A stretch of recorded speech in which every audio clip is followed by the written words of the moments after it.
জাতীয় থেকে আন্তর্জাতিক, প্রান্তিক, জনপদ থেকে নগর, চারপাশে কি ঘটছে এই মুহূর্তে সবকিছু নিয়ে আমাদের আয়োজন এখন চারদিকে। আপনাদের সঙ্গে আছি আমি শামীমা রহমান শামী। দেশের চলমান রাজনৈতিক পরিস্থিতি মোকাবেলায় দ্বিতীয় দিনের মতো রাজনৈতিক দলগুলোর সাথে বৈঠক করেছেন প্রধান উপদেষ্টা ডক্টর মোহাম্মদ ইউনূস। রোববার ২০টি রাজনৈতিক দলের সঙ্গে পর্যায়ক্রমে বৈঠক করেন তিনি। এ সময় সংস্কার, বিচার ও নির্বাচন নিয়ে আলোচনা হয়। রাজনৈতিক দলগুলো জানায় সংকট নিরসনে ডক্টর ইউনূসকে সর্বোচ্চ সহযোগিতা করতে চায় তারা।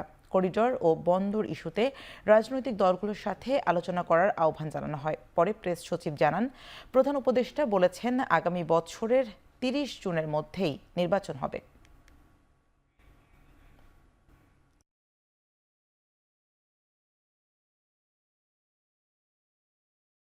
উনি খুব স্পষ্ট করে বলেছেন, প্রথম বলেছেন যে যদি সংস্কার হয়, আমি তো বলেছি তাহলে ডিসেম্বর, আর যদি বেশি সংস্কার হয় তাহলে জুন। অন্তর্বর্তীকালীন সরকার একটা হচ্ছে প্রশাসন সহ পুলিশ সহ সেনাবাহিনী, এবং আরেকটা হচ্ছে আপনার আমাদের রাজনৈতিক দলগুলো, বিশেষ করে বিএনপি সহ অন্যান্য গুরুত্বপূর্ণ দলগুলো। এই গ্যাপটা দূর করার জন্য আমরা বলেছি যে আপনি সমঝোতামূলক ব্যবস্থা নেন। আমরা বলেছি যে এই সকল বিষয়ে, বিশেষ করে করিডোর ইস্যুতে, বন্দর ইস্যুতে, আন্তর্জাতিক যেই ইস্যুগুলো রয়েছে সেখানে যেন সকল রাজনৈতিক দলগুলোকে সম্পৃক্ত করে সেই বিষয়ে রাষ্ট্র এবং সরকার তার সিদ্ধান্ত গ্রহণ করে। সাক্ষাৎ করার সময়সূচি চাইলেও, গুরুত্বপূর্ণ প্রয়োজনীয় বিষয় আলাপ করতে চাইলেও অনেক ক্ষেত্রে সাড়া মেলে না। এই বিষয়টি নিয়ে মোটামুটি সব দলই ক্ষোভ প্রকাশ করেছে এবং প্রধান উপদেষ্টা সেই বিষয়টা আপনার গুরুত্ব দিয়েছেন যে যোগাযোগটা আগের চেয়ে আরও যেন আপনার ঘন ঘন হয়। আমি প্রফেসর ইউনূসকে কোট করছি, উনি যেটা বলেছেন, আমি যতদিন আছি দেশের কোনো অনিষ্ট হবে এমন কোনো কাজ হবে না, নিশ্চিত থাকেন। কালকেও বলেছি, আজকেও বলছি, বারবার বলছি, উনি এক কথার মানুষ। উনি বারবার বলেছেন যে জুন ৩০-এর পরে ইলেকশন যাবে না। অন্তর্বর্তী সরকারের কাছে সংস্কারের পরিকল্পনা সুস্পষ্ট করা এবং ডিসেম্বরের মধ্যে জাতীয় নির্বাচনের দাবি জানিয়েছেন বিএনপির ভারপ্রাপ্ত chairman Tarique Rahman. National peoples পার্টির প্রতিষ্ঠাবার্ষিকী উপলক্ষে আলোচনা সভায় এ কথা বলেন তিনি। তারেক রহমান বলেন, জনগণকে অন্ধকারে রেখে রাজনৈতিক দলগুলোতে অনিশ্চয়তায় রেখে কোনো পরিকল্পনা বাস্তবায়ন হয় না। সরকারের সুনির্দিষ্ট পরিকল্পনা জনগণের কাছে স্পষ্ট করা জরুরি। এ সময় বাজেটের আগে এনবিআর সংস্কার সংকট তৈরি করবে বলেও মন্তব্য করেন তিনি। শোষণ মুক্ত বাংলাদেশ মাথা চাড়া দিয়ে ওঠার অপেক্ষায় রয়েছে, কিন্তু বিএনপির দাবি আগামী ডিসেম্বরের ভেতরে জাতীয় নির্বাচন অনুষ্ঠিত হতে হবে। জনগণ অবিলম্বে দেশের ইতিহাসের সবচেয়ে অবাধ, নিরপেক্ষ একটি জাতীয় নির্বাচন দেখতে পাবে। এক অনিশ্চিতকর রাজনৈতিক অর্থনৈতিক পরিস্থিতি নিয়ে বিভিন্ন শ্রেণী পেশার মানুষের মধ্যে একরকমের অস্থিরতা তৈরি হচ্ছে প্রায় প্রতিদিন। সরকার অবশ্যই জনগণের কথা শুনতে, জনগণের ন্যায্য দাবি মানতে বাধ্য। এখানে সরকারের মান অভিমান কিংবা রাগ বিরাগের কিন্তু কোনো সুযোগ নেই। অন্তর্বর্তী সরকার প্রধান তার বক্তব্যের ব্যক্তিগত উদ্দেশ্য হাসিল করতে অন্যদেরকে সুবিধা দিয়ে আরও বেশি দিন ক্ষমতায় থাকতে চায় বলে মন্তব্য করেছেন বিএনপির স্থায়ী কমিটির সদস্য গয়েশ্বর চন্দ্র রায়। চট্টগ্রামের নিউ মোরিং কন্টেইনার টার্মিনালে বিদেশিদের হাতে তুলে দেবার বিরুদ্ধে এক প্রতিবাদ সভায় প্রধান অতিথি হিসেবে যুক্ত হয়ে তিনি আরও বলেন, বিগত আমলে যারা লুটপাট করেছে তাদের লুটপাট এখনও বন্ধ করতে পারে নাই এই সরকার। এ সময় তিনি আরও বলেন, বর্তমান সরকার প্রধান এনসিপির কর্মকাণ্ডে ক্ষোভ জানিয়ে পদত্যাগের কথা বলেছেন, যেটা দলটির আহ্বায়ক উল্লেখ করেনি। এছাড়া বিগত আমলে যারা লুটপাট দুর্নীতি করেছে তারা এখনও অব্যাহত আছে বলেও জানান তিনি।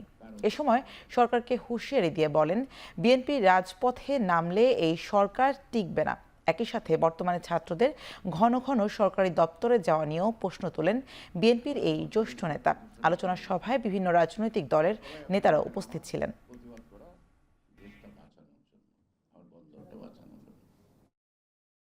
নাহিদকে ডেকে বা উনি গেছেন, আমি শুনেছি ওকে কিছু বকাঝকা দিয়ে বলছেন তোমরা যা শুরু করছো তাতে আমার পক্ষে থাকা সম্ভব না। যা যা ওনার সুবিধার দরকার তা নিচ্ছেন, এটি তো বলতে চাইছেন, কিন্তু আরো কিছু সুবিধা তো অন্যদেরকে দিতে হয় নাকি? সেই সুবিধাটা দিয়ে তিনি যা করতে চান সেই কাজটা শেষ না হওয়া পর্যন্ত ডক্টর ইউনূস দেহত্যাগ করলে পদত্যাগ করবে না। অন্তর্বর্তী সরকার কোনো রাজনৈতিক দলকে প্রতিষ্ঠিত করার দায়িত্ব নিলে জনগণ তা মেনে নেবে না বলে মন্তব্য করেছেন বিএনপির সিনিয়র যুগ্ম মহাসচিব রুহুল কবির রিজভী। সকালে জাতীয় কবি কাজী নজরুলের ১২৬ জন্মজয়ন্তীতে শ্রদ্ধা নিবেদন শেষে একথা বলেন তিনি। এ সময় তিনি আরও বলেন, উপদেষ্টারা যদি তাদের দায়িত্ববাদ দিয়ে অন্য কোনো গভীর এজেন্ডা বাস্তবায়নের চেষ্টা করে তার ফলাফলও ভালো হবে না। সরকারের ভেতর থেকে যদি পার্টিজন দলমন্যতার আমরা যদি আভাস খুঁজে পাই, বৈশিষ্ট্য খুঁজে পাই, তো সেখানে তো আমাদের প্রতিবাদ করতেই হবে। নির্দিষ্ট সময়ের মধ্যে নির্বাচনের কথা বলা এটা কি মহাপাপ? আজকে উপদেষ্টাদের কথা শুনে সেটা মনে হচ্ছে, এবং তারা নানাভাবেই বিভিন্ন মানুষকে দিয়ে এটা প্রভোগ করার চেষ্টা করছেন। কেন সরকারের উপদেষ্টারা কি করে এই কথাগুলো বলেন? তাতেই মনে হচ্ছে যে তারা অর্পিত দায়িত্ব তাদের যেটি, সেটা বাদ দিয়ে তারা যদি অন্য কোনো গভীর এজেন্ডা নিয়ে তারা কাজ করেন, তাহলে তো জনগণ সেটাকে কখনোই মেনে নেবে না। জামায়াতে ইসলামী কোনো অবস্থাতেই অন্তর্বর্তী সরকারের মেয়াদ বাড়ানোর পক্ষে না বলে জানিয়েছেন দলের আমির ডক্টর শফিকুর রহমান। মৌলভীবাজারের কুলাউড়া দক্ষিণ দাওয়া কমিউনিটি সেন্টারে চা শ্রমিকদের সাথে মতবিনিময় সভায় একথা জানান তিনি। এ সময় জামায়াতের সর্বোচ্চ নেতা আরও বলেন, রমজানের আগে বা পরে অবশ্যই নির্বাচন দিতে হবে। এ বিষয়ে অন্তর্বর্তী সরকার ইতিবাচক বলেও জানান তিনি। এছাড়া মানবিক করিডোরের বিষয়ে ডাক্তার শফিকুর রহমান বলেন, দেশের নির্বাচিত সরকার আসলে আলাপ আলোচনার মাধ্যমে এ বিষয়ে সিদ্ধান্ত নেবে। চা শ্রমিকদের সাথে মতবিনিময় সভা ছাড়াও দিনব্যাপী দলীয় নানান কর্মসূচিতে অংশ নেন জামায়াতের আমির।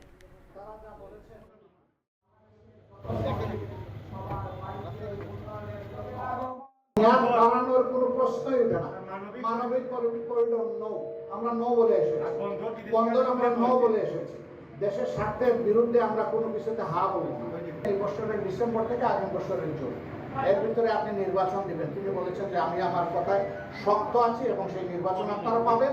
তবে আমি চাচ্ছি এমন একটা নির্বাচন যেটা ইতিহাস সৃষ্টি করবে এবং যেখানে প্রত্যেকটি মানুষ ভোট দিয়ে হাসি মুখে বের হবে। গত 2 মাস ধরে 33টি রাজনৈতিক দলের সঙ্গে প্রথম পর্যায়ের আলোচনা শেষ হলেও দলগুলোর সাথে বিভিন্ন বিষয়ে ঐকমত্য আসা যায়নি, এমনটি জানিয়েছে জাতীয় ঐকমত্য কমিশনের সহসভাপতি ডক্টর আলী রিয়াজ। রাজধানীর কৃষিবিদ ইনস্টিটিউটে জাতীয় ঐকমত্য কমিশনের সাথে সুশীল সমাজের আলোচনায় একথা বলেন তিনি। বলেন, নীতিগত দিক থেকে অনেক ক্ষেত্রেই সমঝোতা রয়েছে, এমনকি কোথাও কোথাও পদ্ধতিগত দিকেও মিল লক্ষ্য করা যায়। তবে কিছু বিষয়ে ভিন্ন মত থাকাকে স্বাভাবিক বলে মনে করেন তিনি। আলোচনা সমালোচনার মধ্যে দিয়েই ঐক্যে পৌঁছানো যাবে বলে আশা করেন আলী রিয়াজ। যেসব বিষয়ে দলগুলোর সাথে ঐক্যমত্যে পৌঁছানো যায়নি তা জানাবে কমিশন। শুভ সকাল, আমি ইফতেখারুজ্জামান, ট্রান্সপারেন্সি ইন্টারন্যাশনাল। প্রত্যেকটা আলাদা আলাদা করে রাজনৈতিক দল এবং জোটের সঙ্গে আমরা কথা বলেছি, তাতে করে আমাদের দলগতভাবে রাজনৈতিক দলগুলোর অবস্থান আমরা জানতে পেরেছি। সেখানে কিছু বিষয়ে ঐক্যমত হয়েছে, কিছু গুরুত্বপূর্ণ বিষয়, কিছু মৌলিক বিষয় যেমন ঐক্যমত হয়েছে, তেমন কিছু গুরুত্বপূর্ণ এবং মৌলিক বিষয় একমত এখন পর্যন্ত তৈরি হয়নি। আমরা চেষ্টা করব যে জাতীয় সনদ তৈরি হচ্ছে তার পাশাপাশি যে প্রতিবেদন আমরা তৈরি করতে চাই সেখানে যেন এই মতামতগুলো প্রতিফলিত হয়। জুলাই আগস্টে রাজধানীর চাংখারপুলে শিক্ষার্থী আনাস সহ 6 জনকে হত্যা মামলায় আনুষ্ঠানিক অভিযোগ দাখিল করা হয়েছে আন্তর্জাতিক অপরাধ ট্রাইব্যুনালে। পরে চার্জ আমলে নিয়ে পলাতক 4 জনকে হাজিরের নির্দেশ দেওয়া হয়। আর এর মধ্যে দিয়ে জুলাই আন্দোলনে হত্যাকাণ্ডের বিচার শুরু হলো। আন্তর্জাতিক অপরাধ ট্রাইব্যুনালে অভিযোগ দাখিল করেন চিফ প্রসিকিউটর মোহাম্মদ তাজুল ইসলাম। এই মামলায় সাবেক ডিএমপি কমিশনার হাবিবুর রহমান সহ 8 জনকে আসামি করা হয়েছে। ট্রাইব্যুনাল অভিযোগ আমলে নিয়ে পলাতক আসামিদের হাজিরের নির্দেশ দিয়েছে। এর আগে চাংখারপুলের ঘটনায় কনস্টেবল সুজন, ইমাজ হোসেন, ওসি এরশাদ হোসেন সহ পুলিশের সাবেক 4 জনকে ট্রাইব্যুনালে হাজির করা হয়। আসামিদের মধ্যে 4 জন কারাগারে, বাকিরা পলাতক রয়েছেন। গেল 21 এপ্রিল এই মামলার তদন্ত প্রতিবেদন চিফ প্রসিকিউটরের কাছে জমা দেয় ট্রাইব্যুনালের তদন্ত সংস্থা। একই সঙ্গে আশুলিয়ায় লাশ পোড়ানোর মামলায় 7 আসামিকেও ট্রাইব্যুনালে আনা হয়। গণঅভ্যুত্থান চলাকালে চাংখারপুলে সংগঠিত মানবতাবিরোধী অপরাধের অভিযোগে ট্রাইব্যুনালের তদন্ত সংস্থায় পক্ষ থেকে চিফ প্রসিকিউটর বরাবর যে তদন্ত প্রতিবেদন দাখিল করা হয়েছিল সেই তদন্ত প্রতিবেদন এবং বিভিন্ন ডকুমেন্ট পর্যালোচনা করে বিজ্ঞ চিফ প্রসিকিউটর আজকে ট্রাইব্যুনালে ফরমাল চার্জ দাখিল করেছেন। এটি আজকে ট্রাইব্যুনালে প্রাথমিকভাবে শুনানি হবে, তারপরে ট্রাইব্যুনাল নির্ধারণ করবেন পরবর্তী পদক্ষেপ। জুলাই গণ অভ্যুত্থানে চোখ হারানো চিকিৎসাধীন 4 জন বিষ পান করেছেন। রোববার দুপুরে এই ঘটনা ঘটেছে। তারা শহীদ সোহরাওয়ার্দী হাসপাতালে চিকিৎসাধীন আছেন। বর্তমানে তারা শঙ্কামুক্ত রয়েছেন। রাতে তাদের দেখতে হাসপাতালে যান বিএনপির সিনিয়র যুগ্ম মহাসচিব রুহুল কবির রিজভী। তিনি বলেন, অভ্যুত্থানে আহত অনেকেই সুচিকিৎসার অভাবে বিভিন্ন হাসপাতালে কাতরাচ্ছেন। তাদের বিষয়ে সরকারের আরও বেশি মনোযোগী হওয়া উচিত। এ সময় জুলাই আগস্টে আহতদের উন্নত চিকিৎসার জন্য বিদেশে পাঠানোর আহ্বান জানান তিনি। বিএনপির ভারপ্রাপ্ত চেয়ারম্যান তারেক রহমান এই 4 জনের চিকিৎসার দায়িত্ব নিয়েছে বলেও জানান তিনি।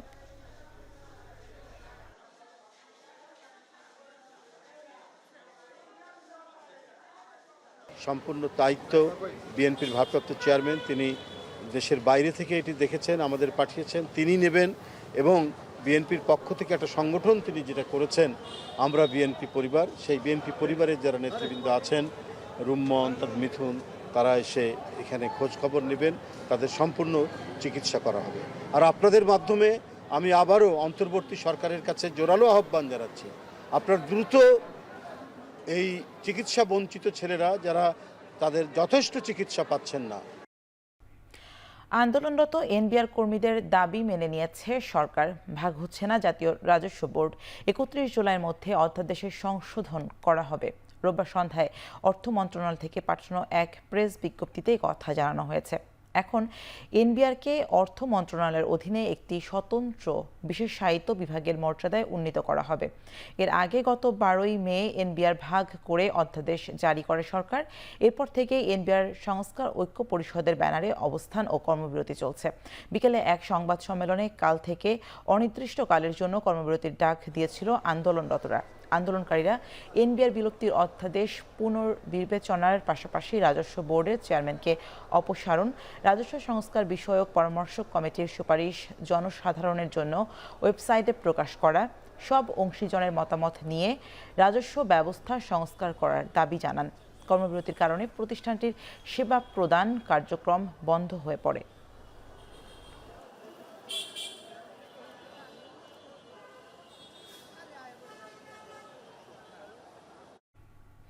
এদিকে আন্দোলনের মধ্যেই সরকারি চাকরি সংশোধন অধ্যাদেশ জারি করেছে সরকার।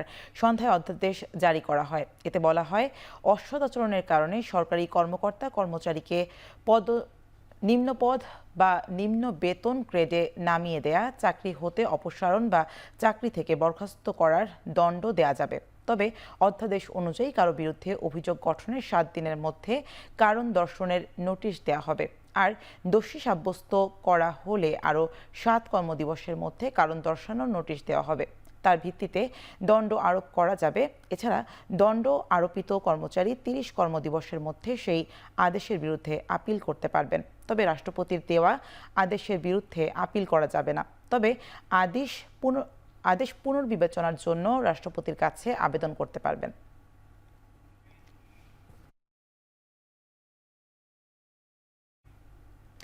অন্তর্বর্তী সরকারের বিরুদ্ধে সচিবালয়ে নতুন করে ষড়যন্ত্র শুরু করেছে দাবি করে এনসিপির দক্ষিণাঞ্চলের মুখ্য সংগঠক হাসনাত আব্দুল্লাহ বলেছেন, যারা এসব করেছে তারা ফ্যাসিবাদকে ফিরিয়ে আনার চেষ্টা করছে।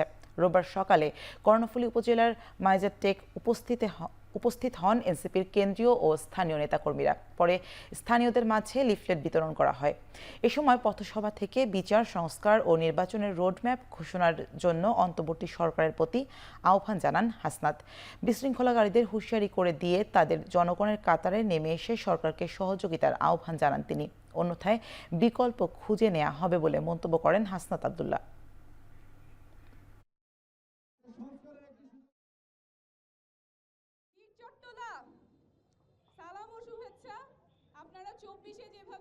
আপনাদেরকে হুঁশিয়ার করে দিচ্ছি, আপনারা জনতার কাতারে নেমে এসে এই অন্তর্বর্তীকালীন সরকারকে সহায়তা করার মধ্য দিয়ে বিচার, সংস্কার এবং নির্বাচনের দিকে এগিয়ে যান। আমরা দেখছি একটা পক্ষ সংস্কারের বিপক্ষে অবস্থান নিয়েছে, একটা পক্ষ আবার দেশটাকে বিভাজনের ষড়যন্ত্রে লিপ্ত হয়েছে। কিন্তু আমাদের দেশবাসীকে ঐক্যবদ্ধ থাকতে হবে। স্বরাষ্ট্র উপদেষ্টা জাহাঙ্গীর আলম চৌধুরী বলেছেন, শেখ হাসিনা সরকার ভোটে কারচুপি করতে 2018 সালে সরকারি চাকরি নীতিমালা আইন সংশোধন করেছিল। এখন প্রয়োজন মনে করায় সেটা সংশোধন করা হয়েছে। কর্মচারীদের সমস্যা সৃষ্টি হলে আলোচনার মাধ্যমে সমাধান করা হবে। রোববার দুপুরে সচিবালয়ে ঈদুল আজহা উপলক্ষে কোরবানির পশুর হাট ও কাঁচা চামড়ার সুষ্ঠু ব্যবস্থাপনা ও আইন শৃঙ্খলা সংক্রান্ত সভা শেষে তিনি একথা বলেন। স্বরাষ্ট্র উপদেষ্টা বলেন, এবার কোরবানির বর্জ্য 12 ঘন্টার মধ্যে অপসারণে সিটি কর্পোরেশনকে নির্দেশ দেওয়া হয়েছে। এবার 2 সিটি কর্পোরেশনে 20টি গরুর হাট বসবে, সড়কে কোনো হাট বসতে পারবে না। ঈদের ছুটিতে ফাঁকা ঢাকায় জনগণের জানমালের নিরাপত্তায় আইন শৃঙ্খলা বাহিনী তৎপর থাকবে বলেও জানান স্বরাষ্ট্র উপদেষ্টা। আওয়ামী লীগ সরকার যে একটা সংশোধন করে ইলেকশনটা যেন ম্যানিপুলেট করতে পারে, ওই জন্য একটা কিছু কিছু সংশোধন করছিল। ওই সংশোধনটাই শুধু বাদ দেওয়া হয়েছে। আগে যেরকম আইনটা ছিল ওইটাই করা হয়েছে। তারপরেও যদি তাদের কোনো রকমের থাকে, তারা আলোচনা করতে পারবে, ক্যাবিনেট ডিভিশনে বা সংস্থাপনের সাথে আলোচনা করে সমস্যাটা সমাধান করে নেবে। 20টা হাটের ব্যবস্থা করা হচ্ছে এবং 20টা হাটেই যেন সার্বিক নিরাপত্তা ঠিকঠাক থাকে। এগুলি কোনো অবস্থায় রাস্তায় নামানো যাবে না। এটার জন্য প্রত্যেকটা হাট তার নিজস্ব বন্দোবস্ত করবে, যেটা নিয়ে রাস্তা থেকে অনেক দূরে হবে। এবারে কোরবানির ঈদে ঢাকায় লবণযুক্ত ছোট আকারের গরুর চামড়ার মূল্য 1350 টাকা নির্ধারণ করা হয়েছে। রোববার দুপুরে সচিবালয়ে কোরবানির পশুর চামড়ার দামের বিস্তারিত জানান বাণিজ্য উপদেষ্টা শেখ বশিরউদ্দিন। জানান, ঢাকার বাইরে ছোট আকারের গরুর চামড়ার মূল্য নির্ধারণ করা হয়েছে 1150 টাকা, আর সারা দেশে প্রতি বর্গফুট খাসি ও বকরির চামড়ার মূল্য নির্ধারণ করা হয়েছে যথাক্রমে 22 থেকে 27 ও 20 থেকে 22 টাকা। উপদেষ্টা বলেন, ঢাকা থেকে অন্য জেলায় বা অন্য জেলা থেকে ঢাকায় কাঁচা চামড়া ঈদের পর অন্তত 15 দিন পর্যন্ত পরিবহন করা যাবে না। এছাড়া কাঁচা চামড়া এবং ওয়েট ব্লু চামড়া রপ্তানির শর্ত 3 মাসের জন্য শিথিল করা হবে বলেও জানান বাণিজ্য উপদেষ্টা।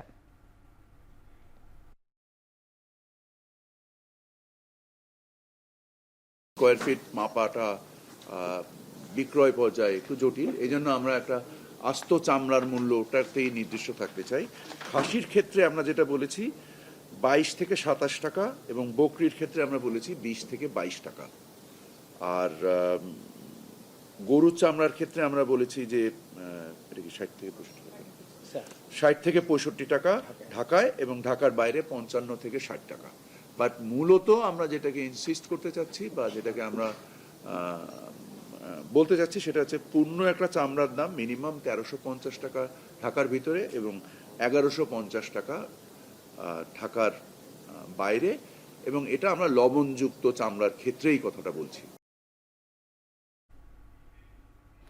ব্যবসা বান্ধব পরিবেশ তৈরিতে বিডা সর্বাত্মক প্রচেষ্টা চালিয়ে যাচ্ছে বলে জানিয়েছেন সংস্থার নির্বাহী চেয়ারম্যান আশিক চৌধুরী। রোববার সকালে আগারগাঁওয়ে বিডা কার্যালয়ে জাতীয় রাজস্ব বোর্ড, যৌথ মূলধন কোম্পানি ও ফার্ম সমূহের পরিদপ্তর, ঢাকার 2 সিটি কর্পোরেশন, সোনালী ব্যাংক সহ মোট 5টি সংস্থাকে ওয়ান স্টপ সার্ভিস পোর্টালে যুক্ত করতে একটি সমঝোতা স্মারক স্বাক্ষর অনুষ্ঠানে তিনি এই মন্তব্য করেন। তিনটা আছে যেগুলো সব ক্ষেত্রেই লাগে বা মেজরিটি কেসে লাগে, fire licence let's for example, ওইটাকে আমরা যদি স্কোপের ভিতর নিয়ে আসতে পারি তাহলে কিন্তু আমাদের হয়তো দেখা যাবে যে 20-80 রুলের মতো যে 20% কেস সলভ করলে 80% প্রবলেম সলভ হয়ে যাচ্ছে। ওভার টাইম আমাদের এক্সপেকটেশন হচ্ছে যে একটা ওয়েবসাইটে একটা ফর্ম ফিল আপ করে যে কেউ ব্যবসাটা শুরু করে দিতে পারবেন। 3 মাসের মতো সময় লাগবে। তো আমরা 15 সেপ্টেম্বর বা সেপ্টেম্বরের শেষের নাগাদ একদম অ্যাবসলিউট রেড লাইন, আমরা সেপ্টেম্বর পার করবো না, সেপ্টেম্বর শেষ হওয়ার আগে আমরা সবাই যদি আপনারাও হেল্প করবেন আমাদেরকে, তাহলে আমরা by 1st of October everyone should be able to do this. Dhaka দক্ষিণ সিটি কর্পোরেশনের ডিএনসিসির মেয়র হিসেবে শপথ নিতে হাইকোর্টে রিট করেছেন বিএনপির নেতা ইশরাক হোসেন। রোববার হাইকোর্টের সংশ্লিষ্ট শাখায় তার পক্ষে এই রিটটি দায়ের করা হয়। এর আগে বৃহস্পতিবার ইশরাককে ডিএনসিসির মেয়র হিসেবে শপথ না পড়ানোর নির্দেশনা চেয়ে দায়ের করা রিট খারিজ করে বিচারপতি মোহাম্মদ একরাম হোসেন চৌধুরী ও বিচারপতি দেবাশিস রায় চৌধুরীর হাইকোর্ট বেঞ্চ।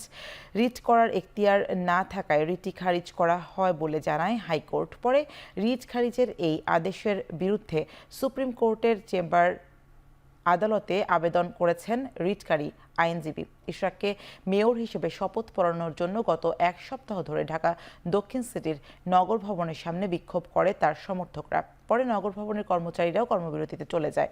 তার কারণে নগরবাসী বঞ্চিত হন নাগরিক সেবা গ্রহণ থেকে। স্থবির হয়ে পড়ে নগর ভবনের কার্যক্রম। মৌলভীবাজারের সীমান্ত এলাকা দিয়ে নতুন করে ১৫৩ জনকে পুশিং করেছে ভারতীয় সীমান্তরক্ষী বাহিনী বিএসএফ।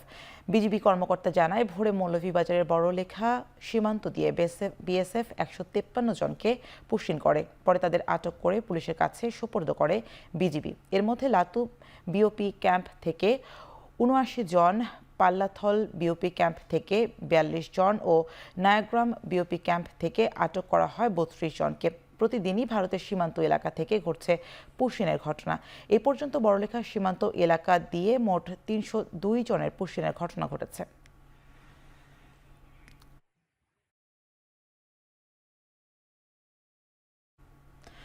চট্টগ্রাম বন্দরে নিউমোরিং কন্টেইনার টার্মিনাল বিদেশি অপারেটরকে দেওয়ার সিদ্ধান্ত বাতিলের দাবিতে বন্দর ভবনের সামনে অবস্থান ধর্মঘট কর্মসূচি পালন করেছে চট্টগ্রাম বন্দর রক্ষা পরিষদ। দাবি আদায়ে আজ বন্দরের মূল সড়ক ও সব গেট অবরোধ করার হুঁশিয়ারি দিয়েছেন আন্দোলনকারীরা। রোববার সকাল 10টা থেকে দুপুর 12:30 পর্যন্ত বন্দর ভবনের সামনে সড়ক বন্ধ করে অবস্থান কর্মসূচি পালন করা হয়। এ সময় মিছিল সহ বিক্ষোভ সমাবেশ করেন বন্দরের শ্রমিক কর্মচারীরা। বক্তারা বলেন, নিউমোরিং কন্টেইনার টার্মিনাল বন্দরের রাজস্ব আয়ের মূল যোগানদাতা। বছরের এই টার্মিনাল থেকে ১৫০০ কোটি টাকা আয় হয়। অত্যাধুনিক যন্ত্রপাতি থাকায় স্বয়ংসম্পূর্ণ এই টার্মিনাল বিদেশি অপারেটরকে দেয়া হলে বিপুল অঙ্কের বৈদেশিক মুদ্রা বিদেশে চলে যাবে বলেও অভিযোগ করেন তারা। এ অবস্থায় অপারেটর সাইফ পাওয়ারটেককে নিউমোরিং কন্টেইনার টার্মিনাল থেকে চলে যাওয়ার দাবি জানান তারা। দাবি আদায় না হওয়া পর্যন্ত আন্দোলন চালিয়ে যাওয়ার ঘোষণা দেয় চট্টগ্রাম বন্দর রক্ষা পরিষদ। সৌদি আরবকে তো আমরা পিসিটি দিয়েছি, যেটা 500 মিটারের। 1000 মিটারে যদি 1530 কোটি টাকা ইনকাম হয়, তাহলে 500 মিটারে ইনকাম করার কথা 765 কোটি টাকা। তারা মাত্র ইনকাম করেছে 8 কোটি টাকা। এটা আমাদের জন্য, দেশের জন্য, অর্থনীতির জন্য খুবই হতাশাজনক এবং খুবই আমাদের জন্য কঠিন একটা বিষয়। চট্টগ্রাম বন্দরের হৃৎপিণ্ড সিসিটিএনসিটি বেসরকারীকরণের যে হীন চক্রান্ত চলতেছে, আমরা এই হীন চক্রান্তকে দিক জানাই। রাষ্ট্রীয় এই সম্পদ বিদেশিদের হাতে তুলে না দেওয়ার জন্য আন্দোলনে আছি। আমরা যতক্ষণ পর্যন্ত কর্তৃপক্ষ আমাদেরকে আশ্বস্ত না করবে তারা তাদের এই সিদ্ধান্ত থেকে সরে আসবে না, ততক্ষণ পর্যন্ত আমরা আমাদের এই আন্দোলন চালিয়ে যাব ইনশাআল্লাহ। ৬৫৩ কোটির বেশি সন্দেহভাজন লেনদেন এবং প্রায় ৪ কোটি টাকার অবৈধ সম্পদ অর্জনের অভিযোগে জয়পুরহাট ২ আসনের সাবেক এমপি ও হুইপ আবু সাইদ আল মাহমুদ স্বপন এবং তার স্ত্রীর বিরুদ্ধে মামলা করেছে দুদক। রোববার দুপুরে দুদকের প্রধান কার্যালয়ে সংবাদ সম্মেলনে সংস্থাটির উপপরিচালক আক্তারুল ইসলাম জানান, অবৈধ সম্পদ ও লেনদেনের তথ্য প্রমাণ পাওয়ায় মামলা করেছে সংস্থাটি। নিজ নামে জ্ঞাত আয়ের সাথে অসঙ্গতিপূর্ণ 2 কোটি 22 লাখ টাকার বেশি সম্পদ অর্জন করায় এবং ভোগ দখলে রাখার অপরাধে আবু সাইদ আল মাহমুদ স্বপন, সাবেক সংসদ সদস্য জয়পুরহাট 2 ও সাবেক হুইপ বাংলাদেশ জাতীয় সংসদ এর বিরুদ্ধে দুর্নীতি দমন আইন 2004-এর সংশ্লিষ্ট ধারায় আরও একটি মামলা রুজুর সিদ্ধান্ত হয়েছে। শীঘ্রই জাতীয় কবি কাজী নজরুল ইসলামের জীবনী নিয়ে চলচ্চিত্র নির্মাণ করা হবে বলে জানিয়েছেন সংস্কৃতি বিষয়ক উপদেষ্টা মোস্তফা সরোয়ার ফারুকী। কুমিল্লায় 3 দিনব্যাপী কবির 126তম জন্মবার্ষিকী অনুষ্ঠানের শুরুতেই কথা বলেন তিনি। রোববার কুমিল্লা জেলা শিল্পকলা একাডেমি প্রাঙ্গণে চেতনায় নজরুল ফলকে পুষ্পস্তবক অর্পণের পর বেলুন উড়িয়ে 3 দিনের অনুষ্ঠানের উদ্বোধন করেন সংস্কৃতি উপদেষ্টা। তিনি বলেন, কবি নজরুলের সাহিত্য অনুবাদের কাজ চলছে। তার স্মৃতি সংরক্ষণ ও কাজ বিশ্বময় ছড়িয়ে দিতে কাজ করছে অন্তর্বর্তী সরকার। একজন সৈনিক যার অস্ত্রগুলোর নাম ছিল দেশ এখন পরাজিত হয়ে গেছে ইংরেজদের কাছে। এটা ঘটনাচক্রে আনোয়ার কামাল পাশার জন্ম ওই শহরে। সভাপতি মহোদয়, একটা কথা বলতে চাই যে আমরা অনেক কাল সিলেক্টিভ ইতিহাস চর্চা করেছি। সিলেক্টিভ ইতিহাস মানে হচ্ছে ধরেন ইতিহাসের একটা পর্যায় পর্যন্ত আলোচনা করেছি, এর আগে করিনি। এটা আমার মনে হয় দূর করা উচিত। এটা দূর করলে নজরুল এবং নজরুলের প্রাসঙ্গিকতা মনে হয় এই বাংলাদেশের বা ভারতবর্ষের রাজনীতির ক্ষেত্রে অনেক প্রাসঙ্গিক হয়ে উঠবে। টাঙ্গাইলে ক্ষুদ্র নিগোষ্ঠী সহ বনভূমিতে বসবাসকারীদের বিরুদ্ধে দায়ের করা ১২৯টি মামলা প্রত্যাহারের ঘোষণা দিয়েছেন বন ও পরিবেশ উপদেষ্টা সৈয়দা রিজওয়ানা হাসান। রোববার দুপুরে টাঙ্গাইলের মধুপুরে টেলকি এলাকায় শাল চারা রোপণ করে কথা বলেন তিনি। বলেন, শালবনে আবার শাল গাছ ফিরিয়ে আনতে বর্ষায় বেশ কিছু শাল গাছের চারা রোপণ করা হবে। এছাড়া যারা এই বনে বসবাস করে তাদেরও ভূমিকা রাখতে হবে এই বন রক্ষায়। বনের যে জায়গাগুলো বেদখল হয়ে আছে সেগুলো চিহ্নিত করতে পেরে পিলার দিয়ে সীমানা নির্ধারণ করা হচ্ছে বলে জানান পরিবেশ উপদেষ্টা। শালবনে আবার শাল গাছই আমরা ফেরত আনি, সেই কার্যক্রমটা আপনাদের দীর্ঘদিনের কার্যক্রম। সেই কার্যক্রম শুরু করার একটাই উপায় হচ্ছে বর্ষাকালে শালবনের গাছগুলো লাগিয়ে দেওয়া, শাল গাছগুলো লাগিয়ে দেওয়া। এখানে প্রথাগত বন্যবাসীদের সাথে বন বিভাগের অনেক কটা মামলা মোকদ্দমা আছে। আমরা আজকে ১২৯টা মামলা প্রত্যাহার করার ঘোষণা দিয়ে কর্মসূচিটা শুরু করব। দেশের সার্বভৌমত্ব রক্ষায় নৌবাহিনীকে আরও দৃঢ় সংকল্পবদ্ধ হয়ে কাজ করার আহ্বান জানিয়েছেন নৌপরিবহন এবং শ্রম ও কর্মসংস্থান মন্ত্রণালয়ের উপদেষ্টা এম সাখাওয়াত হোসেন। রোববার সকালে পটুয়াখালী শেরেবাংলা প্যারেড গ্রাউন্ডে নৌবাহিনীর নবীন নাবিকের শিক্ষা সমাপনী কুচকাওয়াজ অনুষ্ঠানে প্রধান অতিথির বক্তব্যে তিনি একথা বলেন। এর আগে প্যারেড পরিদর্শন ও সালাম গ্রহণ করেন নৌ উপদেষ্টা। পরে ২০২৫ সালে ৪৬৩ জন নবীন সদস্যদের মধ্যে কৃতিত্বপূর্ণ ফলাফল অর্জনকারী নাবিকদের পুরস্কার বিতরণ করেন তিনি।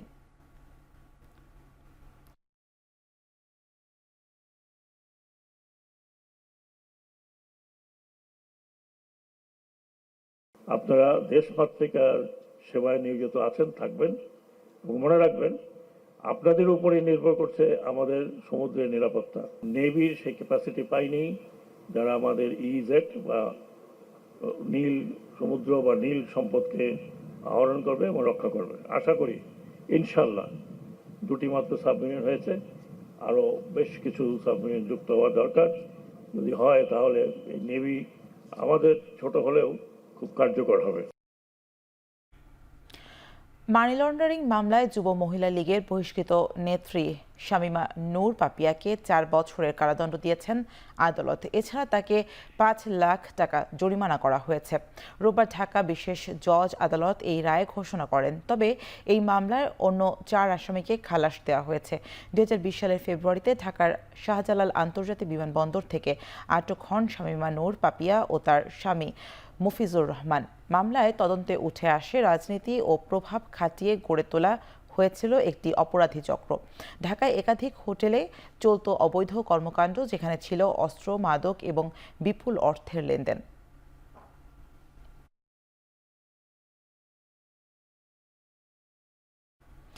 চট্টগ্রামের পতেঙ্গা সৈকতে গুলিবিদ্ধ হওয়া নগরীর শীর্ষ সন্ত্রাসী ঢাকায়া আকবর মারা গেছেন। রোববার সকালে চট্টগ্রামের মেডিকেল কলেজ হাসপাতালে চিকিৎসাধীন অবস্থায় মারা যান তিনি। শুক্রবার রাত 9টার দিকে পতেঙ্গা সৈকতে গুলিবিদ্ধ হন আকবর। পরে তাকে হাসপাতালে আনা হয়। তার শরীরে 12 থেকে 15টি গুলির চিহ্ন পাওয়া যায়। পুলিশ ও স্থানীয়রা বলছেন, আধিপত্য বিস্তারকে কেন্দ্র করে প্রতিদ্বন্দ্বী সন্ত্রাসী ছোট সাজ্জাতের অনুসারীরা এই হামলা করেছে। ঢাকায়া আকবরের বিরুদ্ধে হত্যা, অস্ত্র ও চাঁদাবাজি সহ অন্তত 10টি মামলা রয়েছে।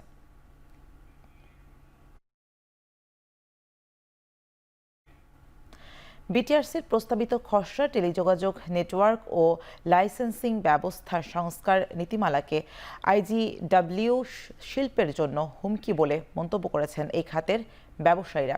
রোববার টিআরএনবি আয়োজিত ইন্টারন্যাশনাল গেটওয়ে শিল্পের চ্যালেঞ্জ ও সম্ভাবনা শীর্ষক কর্মশালায় এমন মন্তব্য করেন তারা। ব্যবসায়ীরা বলেন, আন্তর্জাতিক ইনকামিং ভলিউম কমে যাওয়া, ক্রমবর্ধমান পরিচালনা ব্যয় বেড়ে যাওয়া, নজরদারির অভাবে আন্তর্জাতিক কল দৈনিক 100 মিলিমিটারের জায়গায় কমে 13 মিলিয়নে নেমে আসা সহ নানান কারণে ব্যবসা পরিচালনা অসম্ভব হচ্ছে।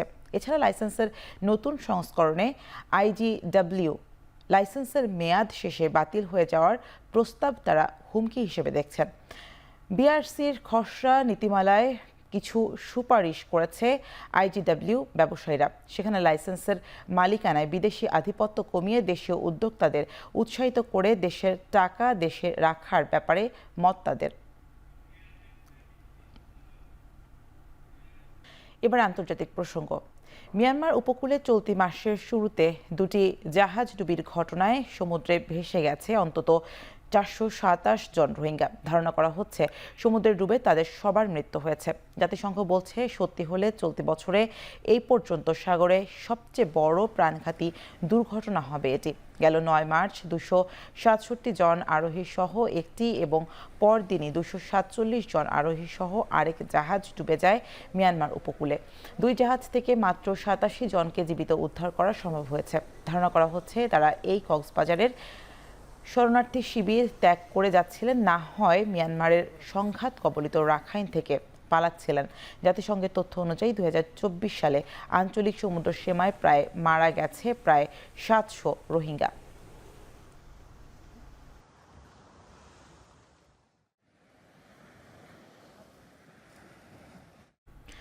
মিয়ানমারের যুদ্ধবিরতি সম্প্রসারণে আসিয়ানভুক্ত দেশগুলোর প্রতি আহ্বান জানিয়েছেন মালয়েশিয়া। দক্ষিণ পূর্ব এশিয়ার জোট আসিয়ানের 46তম শীর্ষ সম্মেলনের আগে পররাষ্ট্রমন্ত্রীদের বৈঠকে এই আহ্বান জানানো হয়। মালয়েশিয়ার পররাষ্ট্রমন্ত্রী মোহাম্মদ হাসান বলেন, সম্প্রতি ভূমিকম্পে বিধ্বস্ত মিয়ানমারের প্রতি আসিয়ানের সদস্য রাষ্ট্রের সংহতি ও সহযোগিতা প্রয়োজন। মালয়েশিয়ার রাজধানী কুয়ালালামপুরে সোমবার থেকে শুরু হচ্ছে 2 দিনের এই সম্মেলন। এবারের সম্মেলনের থিম অন্তর্ভুক্তি ও স্থায়িত্ব। 10 সদস্য দেশের রাষ্ট্রনেতাদের এই সম্মেলনে নেতৃত্ব দেবেন আয়োজক দেশের প্রধানমন্ত্রী আনোয়ার ইব্রাহিম। একই সময়ে কুয়ালালামপুরে শুরু হবে পারস্য উপসাগরীয় সহযোগিতা পরিষদ GCCর সদস্য রাষ্ট্র এবং চীনের যৌথ সম্মেলন। সম্মেলন ঘিরে নিরাপত্তা নিশ্চিতে বিমানবন্দর, হোটেল ও কনভেনশন সেন্টার এলাকায় মোতায়েন করা হয়েছে 6000-এর বেশি পুলিশ সদস্য। প্রতিদিন কমপক্ষে 500 ত্রাণবাহী ট্রাক প্রবেশের প্রয়োজন হলেও গেল 5 দিনে গাজায় প্রবেশ করেছে 100 ট্রাক। এতে অধিকাংশ ফিলিস্তিনিকে দিন কাটাতে হচ্ছে অনাহারে। অপ্রতুল এই ত্রাণ দিয়ে চলছে কারাকারি। বিশ্ব খাদ্য কর্মসূচির তথ্য বলছে, অবরুদ্ধ উপত্যকাটিতে মারাত্মক পুষ্টিহীনতায় ভুগছে এমন শিশুর সংখ্যা 70,000 ছাড়িয়েছে। রোববার ইসরায়েলি হামলায় প্রাণ হারিয়েছেন কমপক্ষে 22 ফিলিস্তিনি। ইতিমধ্যে উপত্যকায় 77% এলাকা দখল করেছে IDF। 81% এলাকা খালি করার নির্দেশ জারি করা হয়েছে। এদিকে ইসরায়েলকে লক্ষ্য করে মিসাইল ছোড়ার দাবি করেছে হুতি বিদ্রোহী গোষ্ঠী, যদিও তা ভূপাতিত করা জানিয়েছে ইসরায়েল ডিফেন্স ফোর্স।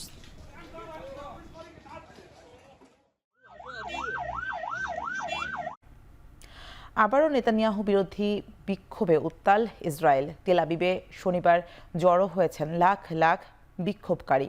বন্দীদের মুক্তির করার পাশাপাশি তাদের দাবি যে কোনো মূল্যে বন্ধ হোক এই যুদ্ধ। বিক্ষোভকারীদের মধ্যে অনেকেই ক্রুদ্ধ হয়ে বেনিয়ামিন নেতানিয়াহুর পদত্যাগের দাবি করেছেন। বিক্ষোভকারীদের ডোনাল্ড ট্রাম্পের প্রতি দাবি জানান কোনোভাবে যুদ্ধবিরতি চুক্তি নিশ্চিত করতে।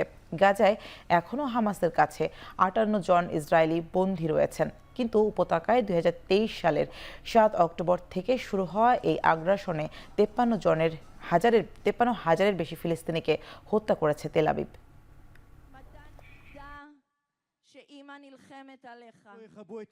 এবারে খেলার খবর। পাকিস্তানের বিপক্ষে 3 ম্যাচের T20 সিরিজে খেলা হচ্ছে না মুস্তাফিজুর রহমানের। ইনজুরির কারণে দল থেকে ছিটকে গেছেন বাঁহাতি এই পেসার। ফিজের বদলে দলে ডাক পেয়েছেন আরেক পেসার খালেদ আহমেদ। রোববার এক বিজ্ঞপ্তিতে বিসিবি জানায়, মুস্তাফিজের বাঁ হাতের বৃদ্ধাঙ্গুলে চির ধরেছে, তাই অন্তত 2 সপ্তাহ মাঠের বাইরে থাকতে হবে তাকে। এরপর পরীক্ষা করে অবস্থা বুঝে সিদ্ধান্ত নেবে টিম ম্যানেজমেন্ট। এর আগে IPL-এর শেষ সময়ে দিল্লি ক্যাপিটালসের হয়ে 3 ম্যাচে মাঠে নামে ফিজ। ধারণা করা হচ্ছে সেখান থেকে ইনজুরিতে পড়েন কাটার মাস্টার। এদিকে মুস্তাফিজের বদলে হিসেবে ডাক পাওয়া খালেদ আহমেদের এখনও জাতীয় দলের অভিষেক হয়নি টি-20 ফরম্যাটে।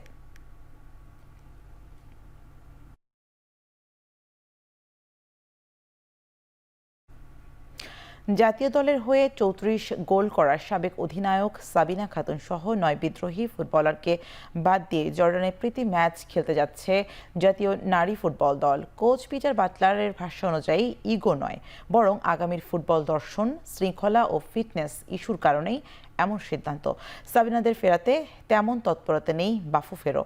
অবশ্য বর্তমানে স্কোয়াড নিয়ে 3 জাতীয় সিরিজে ভালো করতে চায় অধিনায়ক Afida Khandakar.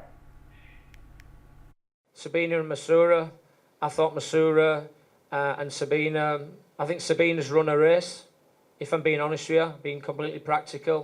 I think her time's come to an end. I think you've got to move on. আমি এটা কোচকে কখনোই জিজ্ঞেস করিনি, এটা 100% তার ফ্রিডম আছে, সে কাকে সিলেক্ট করবে কাকে করবে না সে সেটাই করবে। আমরা যেরকম রেজাল্ট চাই কোচও রেজাল্ট চাই। ঋতুপর্ণা চাকমা আপু আছে, শামসুনা জুনিয়র আপু আছে, তৌর আপু আছে, মিডফিল্ডে মনিকা আপু, মারি আপু তারা আছে। তো আগের থেকে মোটামুটি এই টিমটা এখন ব্যালেন্স আছে, বিশেষ করে আরব আমিরাতের সাথে যে টিমটা আমরা খেলেছিলাম। তো ইনশাল্লাহ ভালো কিছু হবে। শেষ করছি এখন চারদিকের আয়োজন। এখন টেলিভিশন ওয়েবসাইটে দেখতে ভিজিট করুন www.ekon.tv, ফেসবুকে দেখতে ভিজিট করুন facebook.com/tv.ekon এবং ইউটিউবে দেখতে ভিজিট করুন youtube.com/c/ekontv।